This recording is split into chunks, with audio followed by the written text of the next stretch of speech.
Rakhi festival వస్తుంది కదండి, దీనిని నేను మా బ్రదర్ కోసం ప్రిపేర్ చేశాను.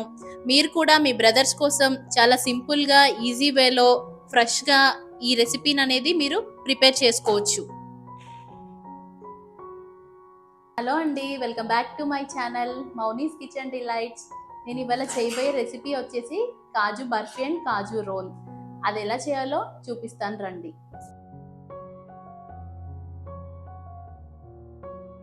కావలసిన ఇంగ్రీడియంట్స్ వచ్చేసి కాజు, షుగర్, గీ, సిల్వర్ ఫాయిల్.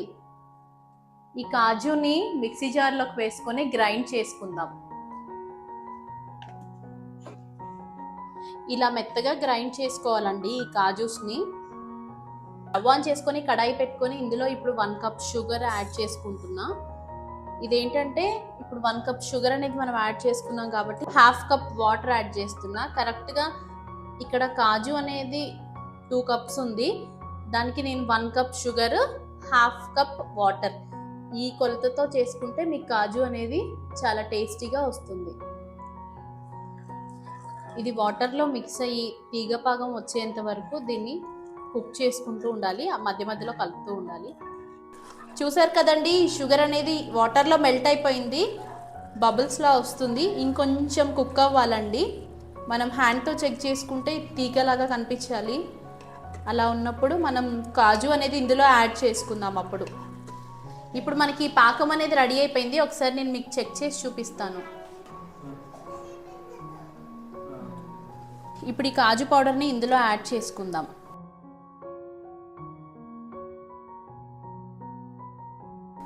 యాడ్ చేసుకొని మొత్తం కలిపేసుకుందాం. ఇలా మొత్తం కలుపుకుంటూ ఉండాలి ఈ కాజు పేస్ట్ని. ఇలా కలుపుకున్న తర్వాత ఇందులో 1 టేబుల్ స్పూన్ గీ యాడ్ చేసుకుందాం. గీ యాడ్ చేసుకొని మళ్ళీ మొత్తం కలిసేలాగా మిక్స్ చేసుకోవాలి. ఇలా ఇప్పుడు మనకి ప్యాన్ నుండి సపరేట్ అవుతుంది, అలా స్టిక్ అవ్వకుండా. ఇప్పుడు ఆల్మోస్ట్ రెడీ అయినట్టే. ఇంకొక 1 మినిట్ దీని నుంచేసి స్టవ్ ఆపేసుకుందాం. ఇప్పుడు మనం తీసుకున్న క్వాంటిటీకి 1 టేబుల్ స్పూన్ గీ అయితే సరిపోతుందండి. మరీ ఎక్కువ గీ యాడ్ చేసుకున్నా కూడా గీ ఫ్లేవర్ అనేది బాగా తెలుస్తుంది. సో మనకి ఇప్పుడు 1 టేబుల్ స్పూన్ గీ అయితే సరిపోయింది. ఇంక ఇది మిక్చర్ అనేది రెడీ అయిపోయింది. కొంచెం దీన్ని చల్లారి పెట్టుకుందాం. నేను ఇక్కడ ఒక బటర్ పేపర్ తీసుకొని దానికి గీ అప్లై చేసుకుంటున్నాను. మీ దగ్గర ఒకవేళ బటర్ పేపర్ లేనట్లయితే నార్మల్ కవర్ మీద అయినా సరే కొంచెం గీ అప్లై చేసి చేసుకోవచ్చు. ఈ మిక్చర్ని అంతా ఈ బటర్ పేపర్ మీద వేసుకొని మొత్తం దీన్ని ప్రాపర్గా మిక్స్ చేసుకుందాం. ఒక బాల్ లాగా చేసుకొని పిండిని ఇలా రోల్ చేసుకొని ఇందులో ఫుడ్ కలర్ యాడ్ చేశానండి, కలర్ఫుల్ గా కనిపించడం కోసం. Green colour food colour. మీకు ఇది ఒకవేళ వద్దనుకుంటే స్కిప్ చేసేయండి. దీన్ని ఇప్పుడు రోల్ చేసుకుందాం. ఇలా ఎడ్జెస్ అనేది కొంచెం నైఫ్ తో కట్ చేసుకొని దీన్ని ఇలా రోల్స్ లాగా చేసేసుకోవాలి. చూసారు కదా, ఇలా రోల్ చేసుకోవాలి. రిమైనింగ్ కాజూస్ మొత్తం ఇలానే చేసేసుకుందాం. కాజు రోల్ అనేది రెడీ అయిపోయింది కదా, దీనికి సిల్వర్ ఫాయిల్ అనేది యాడ్ చేస్తున్నాను. ఇలా అన్నిటికీ యాడ్ చేసుకుందాం. చూసారు కదండి, ఈ సిల్వర్ ఫాయిల్ అంతా మిగిలిన రోల్స్కి అన్నిటికీ యాడ్ చేశాను. ఇప్పుడు మన కాజు రోల్ స్వీట్ అయితే రెడీ అయిపోయింది. రిమైనింగ్ బ్యాటర్తో మనం కాజు బర్ఫీ చేసి చూపిస్తాను. ఇప్పుడు ఒక ప్లేట్ తీసుకొని ఈ మిక్చర్ని ఇందులో అంతా స్ప్రెడ్ చేసుకుందాం. ఇప్పుడు దీనికి నేను ఫాయిల్ పేపర్ స్టిక్ చేస్తున్నాను.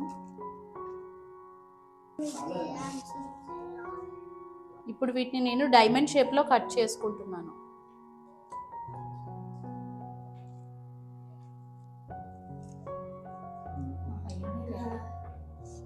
ఇక తీసేయలేము ఇంక రికార్డే.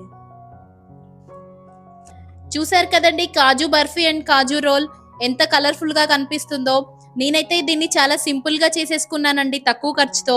ఇప్పుడు రాఖీ ఫెస్టివల్ వస్తుంది కదా, నేను మా బ్రదర్ కోసం చేశానండి. మీరు కూడా ఇలా ఫ్రెష్ గా ఇంట్లోనే బయట షాప్స్ లో కొనుక్కోకుండా సింపుల్ గా చేసేసుకోవచ్చండి.